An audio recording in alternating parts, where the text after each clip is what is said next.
This is TradeFlow News, bringing you relevant news and insights from around the world. TradeFlow News, enabling trade for SMEs and economies worldwide. These are some of the key topics that we will be looking into in today's program.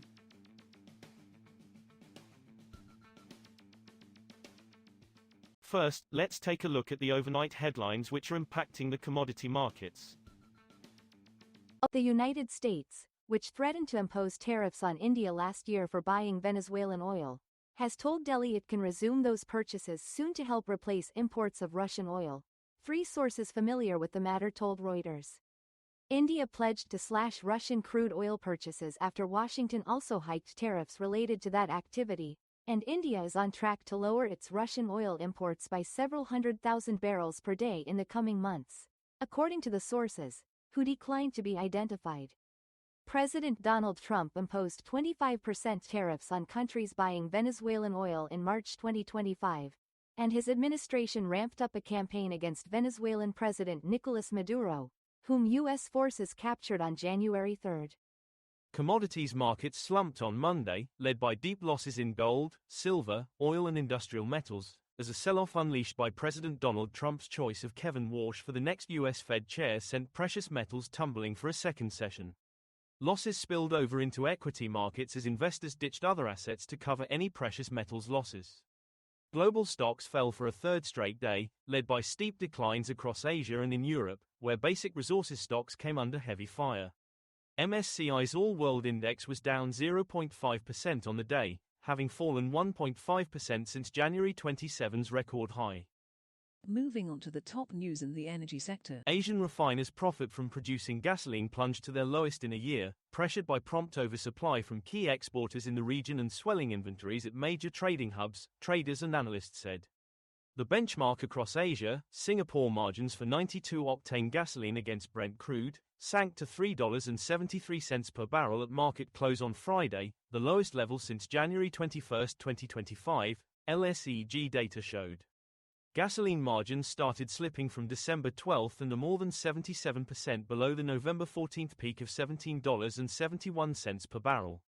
Margins gained steam in the last quarter of 2025 due to tight supplies caused by several turnarounds at Western refineries which increased pull on Asian barrels, analysts said.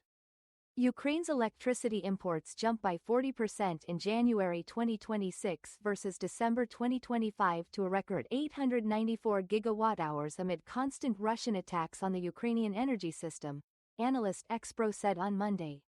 This is the highest import figure for the period of full-scale war. Hungary continues to account for the largest share, 45%. Overall, supplies increased in all directions except Moldova, the consultancy said in a report. Next, we have the top news in metal markets. Copper prices extended their slide on Monday as speculators pulled back from a market that raced to record highs last week, but losses were cushioned by positive factory data from China.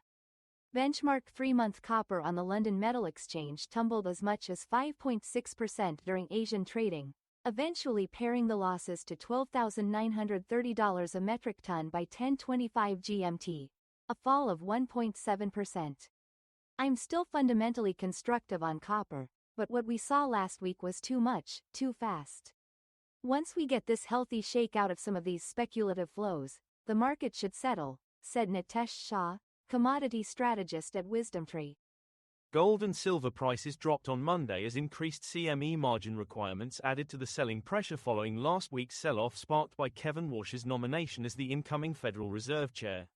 Spot gold was 1.8% lower at $4,775.96 per ounce by 11:48 GMT, recovering from nearly a 10% fall earlier in the session. Bullion shed more than 9.8% on January 30, in its sharpest one-day drop since 1983.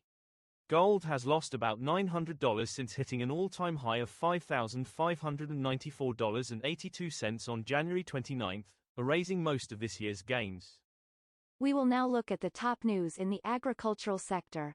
Chicago Board of Trade soybeans, wheat and corn futures fell on Monday, tracking a slump in the commodities markets, ample global supplies and the dollar's strength that made U.S. exports less competitive in international markets.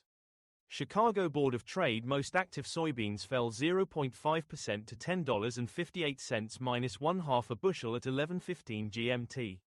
Wheat fell 0.7% to $5.33 minus 3/4 a bushel. Corn fell 0.4% to $4.26 minus 1/2 a bushel. Gold, silver, oil and industrial metals plunged as the choice of Kevin Warsh as the next Fed chair unleashed selling in risk assets that sent precious metals tumbling for a second session. That is all for today's news on commodity markets. Stay tuned to TradeFlow News as we continue to provide you with more updates. We also invite you to follow us on Twitter at TradeFlow News, which allows you to watch our program on your mobile device or desktop to receive information from there.